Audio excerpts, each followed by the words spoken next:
Right, let's let everyone in.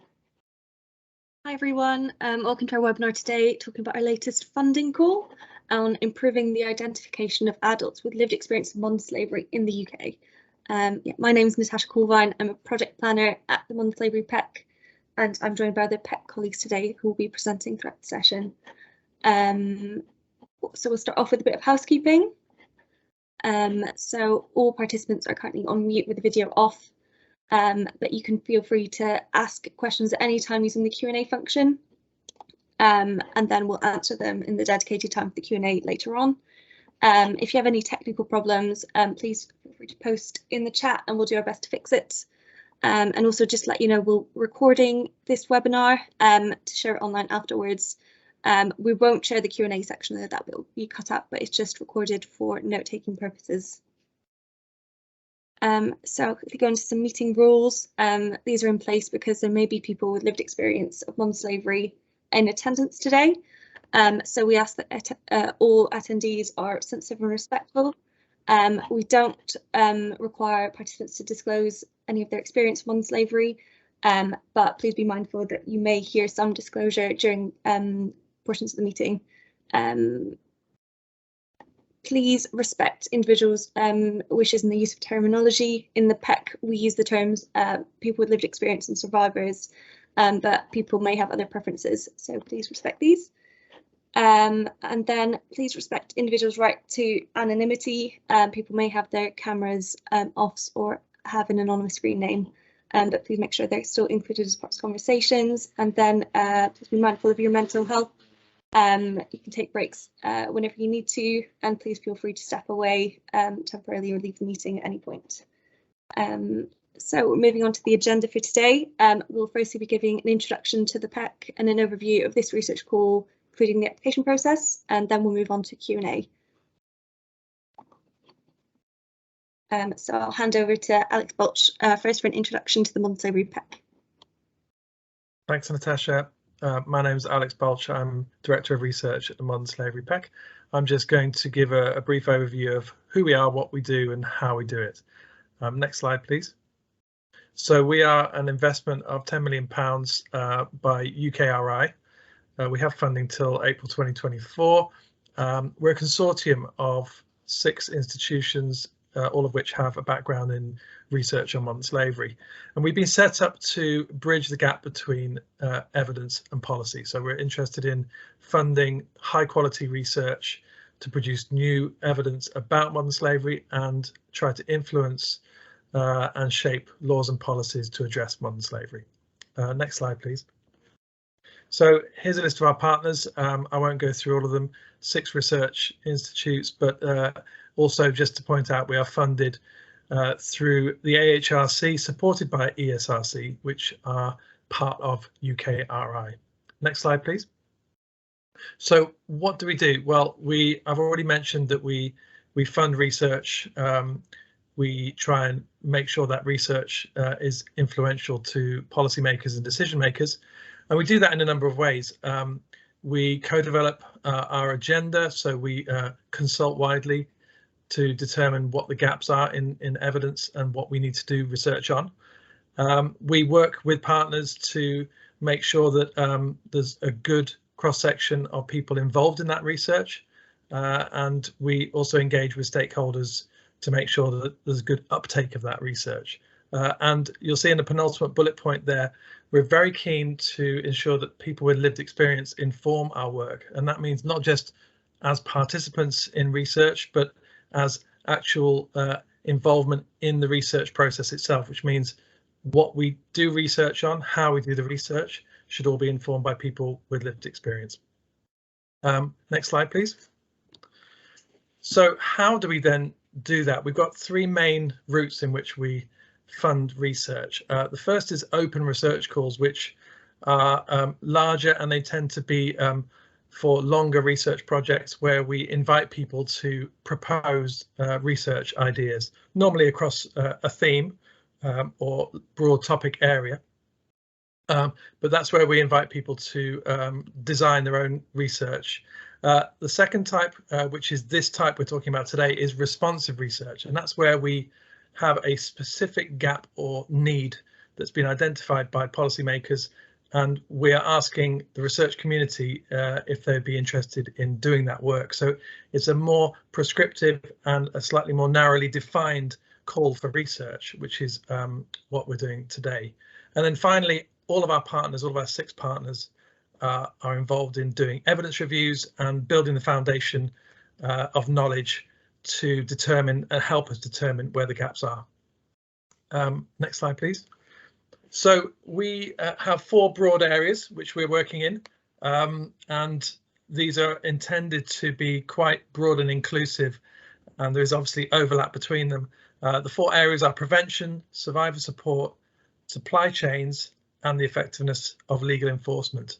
But we're also willing to look at urgent or emergency areas such as the COVID-19 pandemic, where we decided to do a new call, which would be called a sort of cross-cutting area. So we're trying to be flexible and responsive, but those are the 4 main research areas we're working on. Next slide, please. So how do we work with our funded project teams? Now, the words co-design, co-creation, co-production are perhaps overused in discussions about research, but I think with the Modern Slavery PEC, we really do have a quite close collaborative approach to the people we fund. So that means we'll be involved in a sort of regular contact with the research teams, talking about the research design, helping support in any way we can with all the processes around research, and in particular helping with translation of findings and the targeting of findings to policymakers. So really helping people translate the evidence that they produce and make sure it has maximum impact. So we do that through co-design and co-creation of the outputs, and those outputs are really, as I said, targeted towards the people we're trying to influence. Next slide, please. Right, well, I think I'm finished. I'll hand back to Natasha. And I think Liz is going to talk about the overview of this research call.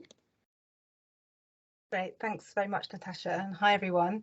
So I'm Liz Williams. I'm the Policy Impact Manager here at the Modern Slavery PEC, and my role on this project will be to be supporting the successful research team to really maximise the policy impact potential of their research. So as Alex had mentioned, improving survivor support is really one of our 4 research priority areas. We currently have 5 projects underway which are all exploring long-term outcomes and recovery of both adult and child survivors. And this project is the 3rd responsive research on survivor support. And as Alex mentioned, really what we're trying to do here is to address what is our assessment of priority evidence gaps and also opportunities for informing ongoing policy developments. So that's kind of why we're doing this call. I'm going to take you briefly through the aim and the objective and the scope of this project, and also just to give a couple of pointers on what would make a strong bid, and then very happy to take any questions at the end.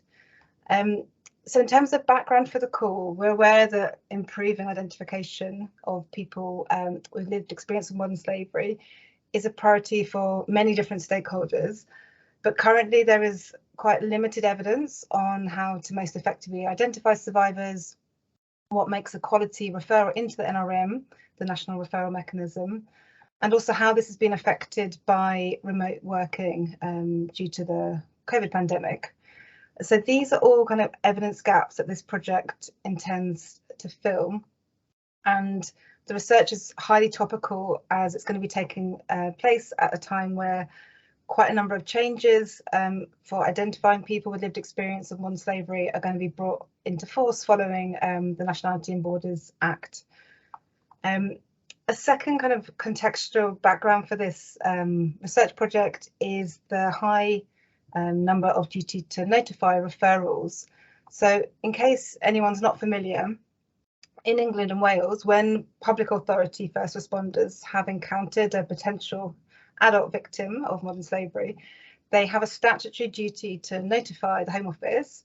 So they can either do this by referring consenting adults to the NRM, or where adults choose not to consent to enter, the public authority first responder must make a duty to notify referral.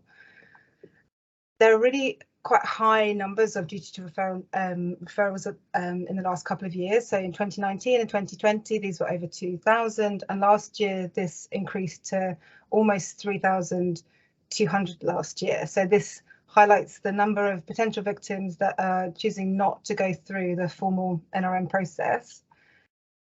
And whilst there are some concerns around how to interpret this data, so around kind of the complexities of how it's collected and some potential issues around double counting, a large number of duty to notify referral may indicate a growing number of individuals opting not to enter the NRM. At the moment, as I'm sure people on the call are aware, there are high-level statistics that are published on the duty to notify referral data. So this includes nationality and exploitation type. But at the moment, there is limited published evidence on why people with lived experience of modern slavery decide either to give or not to give consent to be entered into the NRM. So this is the other kind of evidence gap that this research is seeking to fill. So there are kind of really two strands of this project with the two evidence gaps, two sort of sets of evidence gaps that I've outlined. And I'm going to just go briefly through both sets and both sets of objectives. So in terms of the first aim, so I've split this up from the call documentation if you're familiar with that. The first aim is really to identify promising practice to improve both identification and the quality of referrals into the NRM. And just to clarify, this is specifically for adults and in the UK. In terms of the objectives under this aim, so firstly is to assess types of first responder training, as well as any evaluations that exist of that training. So training specifically around spotting the signs of modern slavery, awareness raising. Secondly, we're interested in the research identifying any good practice structures that improve the quality of referrals into the NRM. And this is in order to meet the third objective, so to develop a methodology to generate evidence that can inform recommendations that on the impact that training potentially can have both on identification, but also a framework to improve the quality of referrals into the NRM. So just a couple of notes on in terms of the training modules to be assessed. So we expect this to include training for 4 different first responder organisations, one of which needs to be a public authority. And ideally, the selection of these 4 training types would reflect the range of different first responder organisations. We've added a desirable objective, so that's down on the slide at G. So ideally, it'd be really interesting if this could be explored across different regions of the UK, but this is desirable, this is not an essential objective. So we're really interested in seeing bids that have a clear description of the approach to selecting different awareness raising trainings, also a clear description for how the research will generate evidence on the potential impact that training can have on identification and on the quality of referrals, and really an explained commitment to how recommendations for policymakers and first responder organisations will be produced that is informed by data and evidence. And in terms of methodology, we've suggested that this element of the project might involve working directly with first responder organisations. So, for example, piloting a systematic assessment of effectiveness of training, and we also stipulated that that quasi-experimental or behavioural approaches would be welcome. In terms of the second aim of the project, so this is to explore the reasons behind a decision to give or not to give consent to enter the UK NRM. Can I have the next slide, please? So here we're particularly interested in decisions people make not to enter the NRM, but we're also interested in why people choose to enter. In terms of the essential objectives, so firstly, it's really to explore those reasons that people with lived experience of modern slavery have, and whether there are any patterns in terms of individual characteristics, so age or gender, nationality, also exploitation type or first responder type of organisation. We're also interested in an exploration of the nature of duty to notify referrals, so in terms of patterns in increasing and also any causal explanations for these. In terms of methodology for this arm of the project, we've stipulated that we expect it to include qualitative research, both with people who have experienced modern slavery and also first responders. And we're asking that bidders give a clear rationale for the intended sample size for both of these. And also we expect this to include analysis of Home Office duty to notify data. Just a couple of points on this. So the Home Office has agreed in principle to share this data with the successful bidder. Obviously that will be subject to a data sharing agreement being in place. We expect this data set to include a fuller set of information that's in the currently published bulletins. But details on the exact data variables that are going to be included in the data set are going to be defined in discussion with the Home Office and PEC and the successful lead institute, and all set out in the data sharing agreement.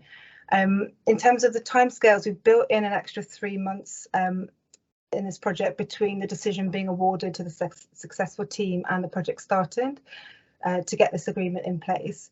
And in the Modern Slavery PEC, we're really happy to facilitate that conversation with the Home Office, but obviously recognise that the final data sharing agreement will be between the Home Office and the lead institute.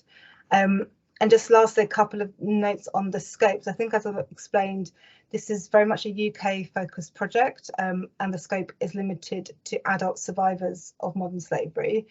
And whilst we're interested in why survivors choose not to enter the NRM, it's out of scope for this project to explore the long-term journeys of people who choose not to enter that process, and also why people might drop out of the NRM is also out of scope for this particular project.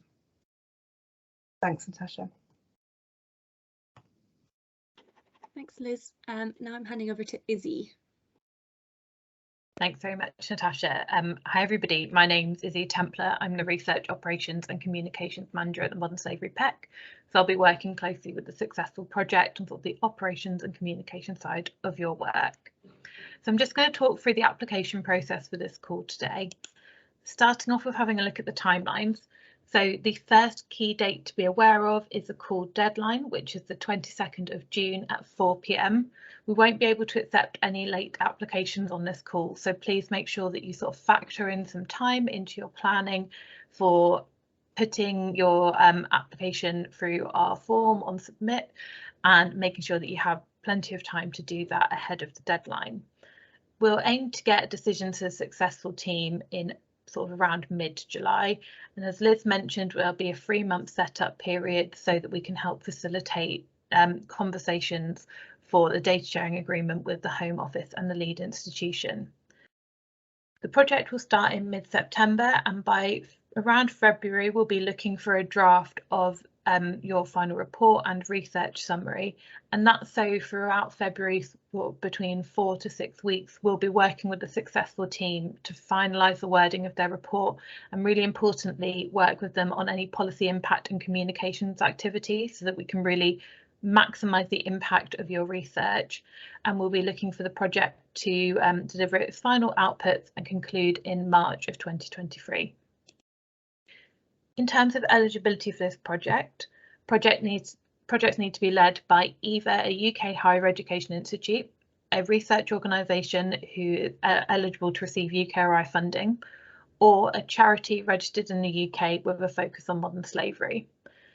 We're really keen on collaboration at the PEC, so projects need to include at least one academic or research organisation and then one UK-based third sector organisation. You see throughout the call documentation we refer to principal and co-investigators.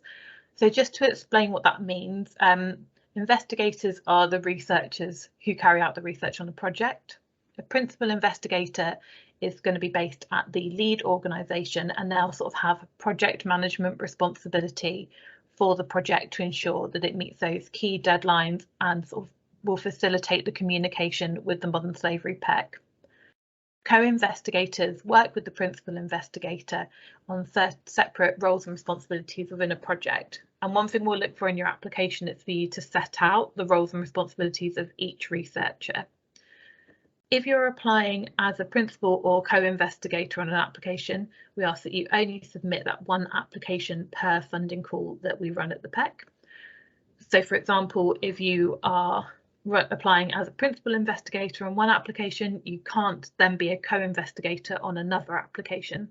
However, this is only limited to individuals. So if your organisation, for example, if you're a university, one academic is applying as a principal investigator, your colleague has been approached to apply as a co-investigator on another project, that's fine. Organisations can submit more than one application per call. What we'd recommend if you've got specific questions about your organisation's eligibility is that you email them to us at office@modernslaverypec.org. That's the best place for us to be able to pick up and sort of go through the detail of your organisation and advise on your eligibility for different roles on the project. So in terms of the funding available, this project has a maximum budget of £80,000 at 100% full economic cost. Again, you'll see full economic cost, or FEC, used sort of throughout our documentation and application forms. What this means is full economic cost is just the full amount that's spent on a project. And the reason why this is important is because higher education institutions and research organisations receive their funding at 80% FEC. So for every £1 they spend on the project, the Modern Slavery PEC will reimburse them 80p. But UK-based third sector organisations will receive their funding at 100% of the full economic cost. So for every £1 they spend, we'll reimburse them £1. That's just some useful sort of background context on what full economic cost means. But when you're working on your budget, just work at the 100% value in the application form. The spreadsheet will work out the 80% sort of budget for you. And it's really important to remember to work to the full 100% budgets, because UK-based third sector organisations can apply for 50% of the project's budget, but that's at the 100% budget. I'll just go through some examples now that will explain that hopefully a bit better. So you can see two example budgets here. In the top budget, we have one university who's applying for 55% of the full economic cost of the project. Then there are two charity partners who between them receive 45% of the budget. So that's an eligible budget because they're under that 50% threshold. In the second example, there are two universities who between them receive 52% of the budget, and two charity partners who between them receive 48% of the budget. So again, that's an eligible budget, even though there are multiple institutions, because the UK-based third sector organisation are receiving under 50% of the total budget. What we'd recommend doing if you have questions around your budget is to send them again in writing to the office@modernslaverypec.org email address. And what we can do is provide you with sort of a yes/no answer as to whether they meet eligibility criteria or not. So hopefully that will give you some good information to get started on your budget. We'd really recommend speaking with your research office if you're based at a university or research organisation, or sort of your finance team if you're based at a charity or third sector organisation, and to really look through the core documentation as we set out all of the information there. And I'll hand back over to Natasha now.